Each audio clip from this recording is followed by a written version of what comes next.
What does total postural integration in the golf swing look like? If you watch this video to the end, I'm going to show you my 6-step framework for developing rock solid golf posture so you can hit the ball with more power, accuracy, and consistency. I'll also do a 3D swing analysis that shows you how to tie all of these skills together. I am Coach Terrence Thomas, and I help professional and high-level amateurs win more tournaments by eliminating their weaknesses on and off the course. And if you haven't done so already, please like and subscribe, as it helps me get this information out to more golfers like yourself. So let's dive in. Your golf swing performance depends on the coordinated function of your entire body. When you have total body postural integration, meaning that you can tie all the pieces together, this guarantees that all segments of your body work together as one harmonious unit. Now, what does total body postural integration look like? It boils down to 6 key steps. There's the setup, the takeaway, the top of the backswing, the transition, then there's the downswing and impact, and then there's the finish. Each one of these steps has its own individual postural playbook that requires a specific skill set. It requires your body to do different things, meaning that you have to run different software and hardware programs to make these positions effective. As I look at a swing, I'm breaking that swing down into these 6 steps to find out where we can make it better or where are the weaknesses that we need to eliminate or identify. So let's break each one of these steps down so you can get more detail as to how they work. Step 1 is the setup. We know it's the foundation of your entire golf swing.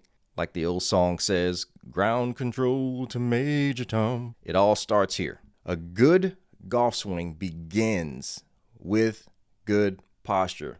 Let's just get that clear. It sounds elementary, but there's more to it. You have to understand what good posture means, and that's what we're going to explain here. If you start in the wrong place, it's going to be very difficult to end in the right place. Many people do it. The top players in the world do it, but I want to explain to you what starting in a good place actually means, so that way you can have more control over your variables and how your body works during the golf swing.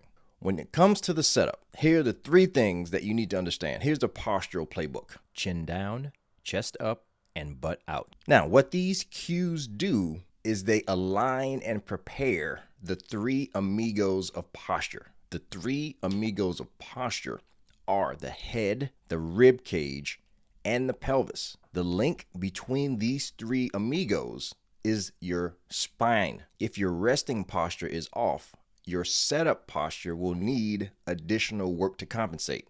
Meaning that if you're starting in a funky position because of muscle imbalances, weaknesses, injury, lack of body awareness, lack of instruction, you're already compensating before you even take the club back. So this is where understanding how these individual postural playbooks work is going to help you make your life a lot easier on the golf course. So again, chin down, chest up, butt out. Now there's specific muscles that needs to be stretched, strengthened, aligned, and stabilized here. And this is where the fitness side comes into play.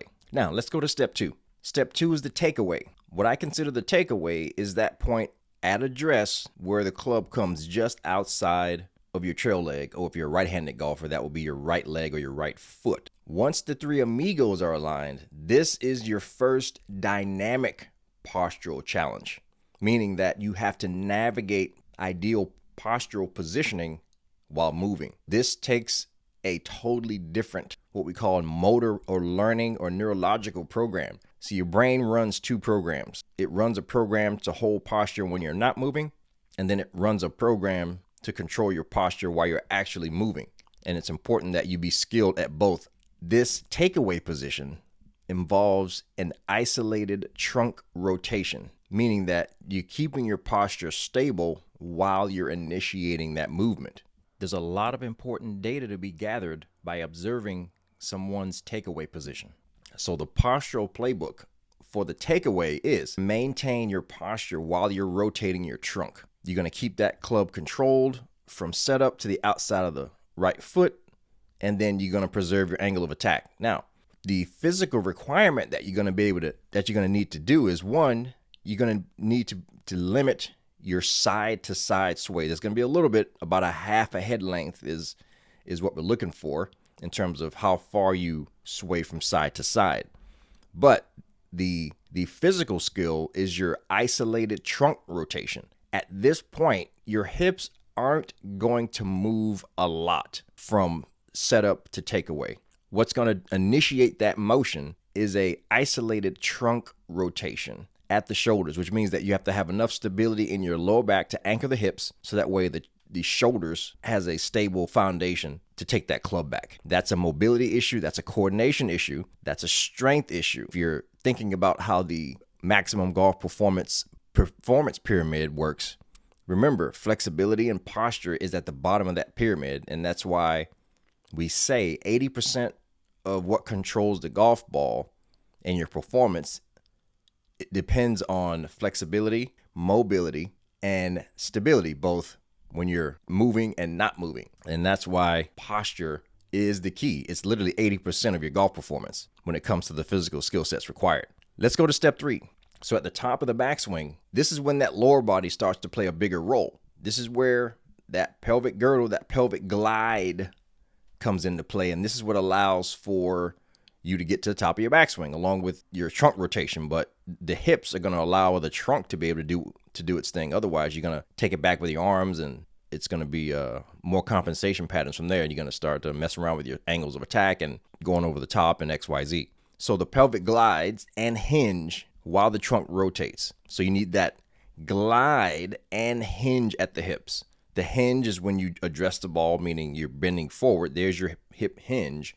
And then the glide is when you load that back hip to be able to load that glute to then be able to use that power on the way back down. And this is where the rib cage, the second amigo, rotates. And this is what allows for the full shoulder turn and the left arm to get across and the right arm to get locked into that external rotation. So that way you can get it back into the slot on the way down. Now, all of those positions, hips, spine, shoulders, all require a postural playbook. Your body has to be proficient at getting into those positions, but maintaining the ideal angle of attack. So this is where your brain has to combine both postural programs. It has to combine both the static stability component and the dynamic stability component. This is where the high-level science of strength and conditioning comes in at.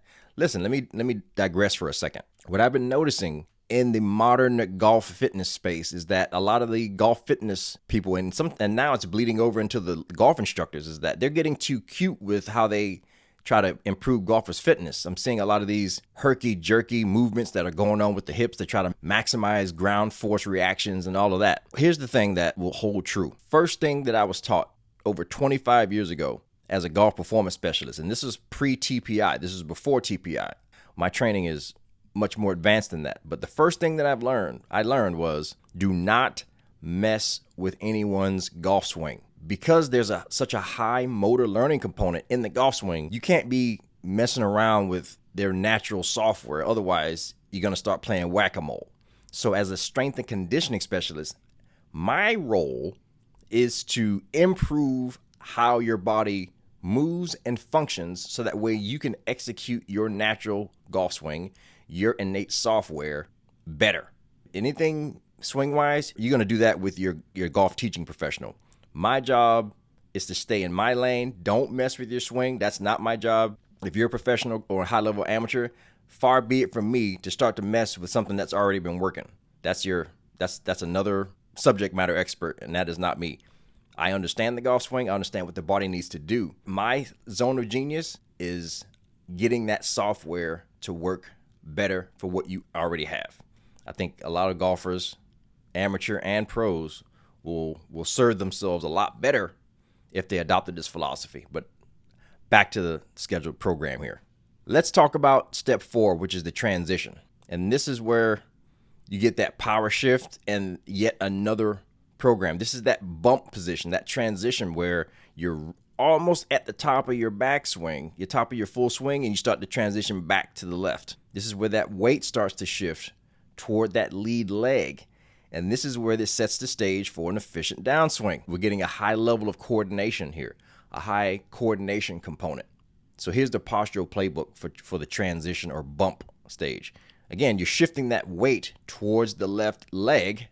Now, this is where the postural program for the hips have to go in the other direction, which means that there has to be a hip glide in the other direction, which means that the kinetic energy that you initially develop in the right glute, if you position yourself properly, comes into play. It starts right there. And you're going to initiate that movement from the ground up, of course, provided you loaded that back hip on the backswing. This is where everything has to play together now. This is where all three amigos have to do their thing: pelvis, rib cage, and then head, and then reversing the backswing sequence to start the downswing.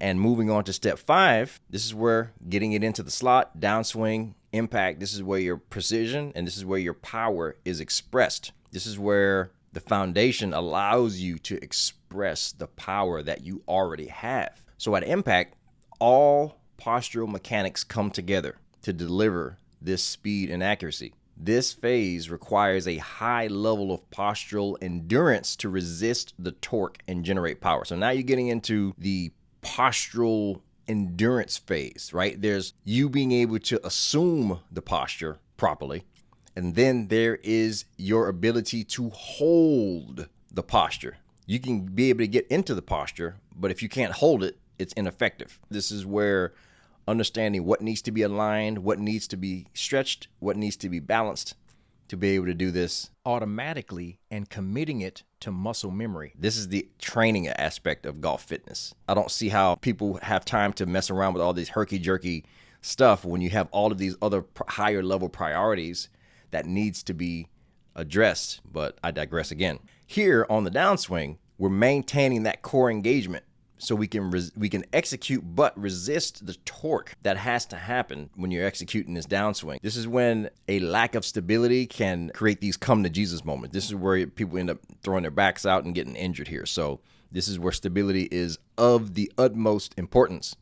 This is where optimizing strength and stability is important as well. And then with the finish, step 6, this is all about balance, particularly in the what we call frontal or side to side plane, less about the rotation. So if you're finishing properly, you're going to have most of that weight on the lead leg or left leg in this case. So static stability in the hips, single leg stances on that left side, making sure you have enough side to side postural awareness and endurance to lock in that position. Again, single leg stability to control that weight shift. You're maintaining alignment in that lead leg, and you're reinforcing postural endurance to hold the finish position. Those are the 6 steps individually. Then you take all of those 6 steps to be able to combine that into one beautiful, harmonious symphony. Depending on where your weaknesses are, depending on where you're having issues with your swing currently, you can use this template to isolate where your work needs to be, both from a golf physical preparation standpoint and as a golf swing strategy in terms of your actual swing that you can coordinate with your golf teaching professional. This is where we progress from isolation to integration. This is where the art and science of coaching and golf fitness comes into play. You can attack this in a couple of ways. You can literally attack each one of those sections tit for tat. There's a stretch, exercise, mobilization for each one of those. And that long game, that super isolated approach is needed for many golfers. But then there's some golfers that require, and demand what we call a consolidated approach for various reasons. If you're dealing with a high-level golfer, the issue becomes time. How do we address the high-level priorities, and how do we do it in the most time-efficient manner possible? We do that by developing a program that has what we call big bang exercises, meaning that you accomplish the most with the fewest movement, skills, drills, exercises as possible. Now, I'm going to show you how all this comes into play. I'm going to do a swing analysis using 3D software so you can see how this whole blueprint comes into play. All right, let's do a swing analysis of this golfer's swing using Sportsbox AI's 3D technology. Now, this golfer has a great swing by all means, but let's take a look. Very well organized, but we're going to break this down and see how we can make this gentleman even better based on what we see here. Now, let's look at his takeaway right from the beginning and just notice what we see here. Takeaway is right from here, just to the outside of the foot. But now take a look at his hips. I want you to take a look at his right hip. You see how much sway he has on that takeaway? It's a little bit too much for me. And I think there's a look at his right hip. You see how it's doing a rotisserie rather than a glide? I'd rather see him loading that glute. He's getting more of a turn than a tight hinge, which tells me that there's a mobility issue in that right hip. And we can fix that with this drill right here. This is our classic cigarette butt stretch that can be found in the Start Strong Golf warm-up sequence. But before you can do that drill, you have to be able to do this drill, which is the hip hinge. If you're not being able to load that hip, you have to stretch the hamstring and the piriformis in that order. So now if we look at the full backswing, you can now get an idea. You see how that his belly button is going east to west. I like to see that belly button stay more towards the ground, so that's going to be indicative of a coil. But you can see it here in the 3D model, what's happening at the pelvis. There's a lot going on here. You can see the pelvis is still pointing east to west in the opposite direction. So he's not coiling as optimally. So now we'll go full swing. And then let's see what it looks like in the 3D model here. See on the backswing, again, we're still getting too much rotisserie in those hips. If we just fix that one issue, he's going to be able to get much more power and control over his swing. I mean, great. This is a great swing, mind you. We're just making it better. And now we're looking at the finish. His finish is quite balanced. His problem is in that takeaway. And again, the finish can be dealt with our kidney tap drills, particularly on the finish here. And now if you look at the actual numbers, you can see everything in the red is exactly what I was pointing out. You see that pelvic turn and the chest turn is in a deficit. Anything in the red needs work, basically, and it's showing up right here. This is the power of Sportsbox. And if you guys want me to do this to your swing, there'll be a link somewhere to be able to do that. But again, this gentleman's swing is beautifully compensated.